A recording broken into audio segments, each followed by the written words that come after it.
తన ప్రజల్ని చంపుకోవడంలో ప్రభుత్వాన్ని మించినవాడు ఎవరూ ఉండడు. చరిత్రపరంగా చూస్తే ఇది ఏ దేశానికైనా వర్తించే పచ్చి నిజం.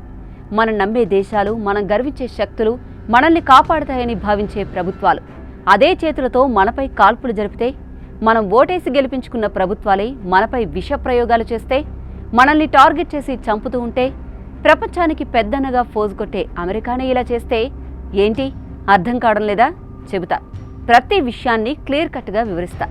ఏ దేశంలో ఎలాంటి విపత్తు సంభవించినా, ప్రపంచంలో ఏ మూల ఏ కొత్త రోగం పుట్టుకొచ్చినా చైనాను నిందించే అమెరికా నిజస్వరూపం మీరు కూడా తెలుసుకోవాల్సిందే. ఈ మధ్య ఓ వార్త తెగ వైరల్ అయింది. 2 చైనా దేశస్థులు అమెరికాలోకి ఫంగస్ తీసుకొచ్చే ప్రయత్నం చేశారు అన్న న్యూస్ గుప్పుమంది. ఇక గతంలో కరోనా విషయంలోనూ ఓ ప్రచారం జరిగింది.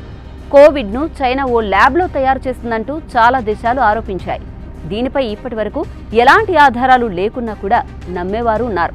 ఇది నిజమా కాదా అన్నది పక్కన పెడితే, ఇటు అమెరికా తన సొంత ప్రజలపైనే ఓ బయో అస్త్రాన్ని ప్రయోగించిందని తెలుసా? తన సొంత ప్రజల ప్రాణాలని గుట్టు చప్పుడు కాకుండా బలి తీసుకుందని తెలుసా? అమెరికా చేసిన పాపం అర్థం కావాలి అంటే ఓసారి లాంగ్ ఫ్లాష్ బ్యాక్కు వెళ్ళాలి. అది 1950. రెండో ప్రపంచ యుద్ధం ముగిసి 5 ఏళ్లు గడిచింది. ప్రపంచం శాంతిని ఆశిస్తున్న కాలం ఇది. కానీ అమెరికా మాత్రం ఇంకో రకమైన యుద్ధాన్ని ప్రారంభించింది. అదే బయోవార్. శాంతంగా ఉండే సముద్రపు అలల మధ్య ఉత్తర కాలిఫోర్నియా తీరానికి 2 మైళ్ళ దూరంలో ఓ అమెరికన్ నేవీ షిప్ నిదానంగా సాగుతోంది. అది మామూలు షిప్ కాదు. అది ఓ ప్రయోగం కోసం వచ్చిన నిశ్శబ్దమైన మృత్యుదూత. ఆ నౌక ద్వారా అమెరికా నేవీ సెరేషియా అనే ఒక సూక్ష్మజీవిని గాల్లో వదిలింది. ఆ బ్యాక్టీరియా కంటికి కనిపించదు, కానీ చాలా ప్రమాదకరం.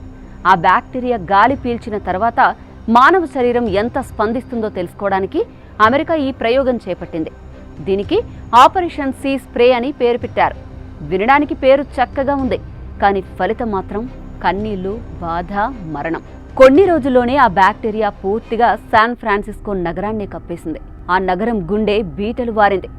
ఆసుపత్రుల్లో ఇన్ఫెక్షన్ల సంఖ్య పెరిగింది. అనూహ్యంగా 11 మంది ఒకేసారి అరుదైన యూరినరీ ఇన్ఫెక్షన్తో ఆసుపత్రికి చేరారు. వారి మూత్రంలో ఓ తెల్లని రంగు పదార్థం కనిపించింది. ఇది చూసి వైద్యులే షాక్ అయ్యారు.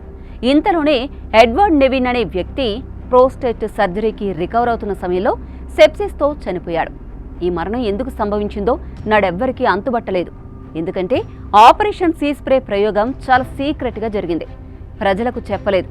వారిని టెస్టుల కోసం ఉపయోగించే జంతువుల్లా వాడారు. ఇలా బయో వెపన్స్ ద్వారా ప్రయోగాలు చేయడం అమెరికాకు మొదటిసారేం కాదు.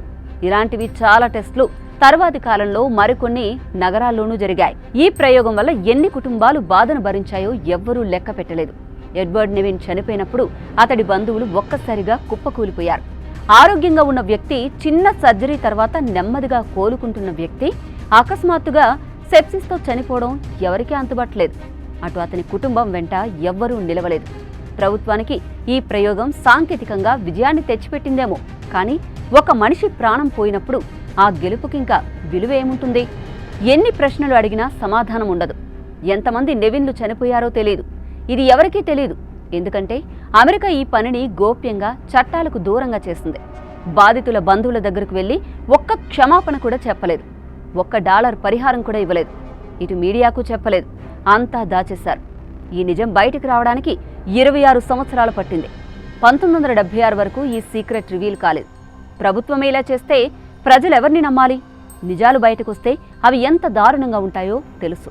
కాబట్టే వాటిని చీకట్లో పెట్టారు. మానవతా విలువల పరంగా అమెరికా చర్యను చూస్తే ఇది ఓ దేశం చేసిన అత్యంత క్రూరమైన నేరం.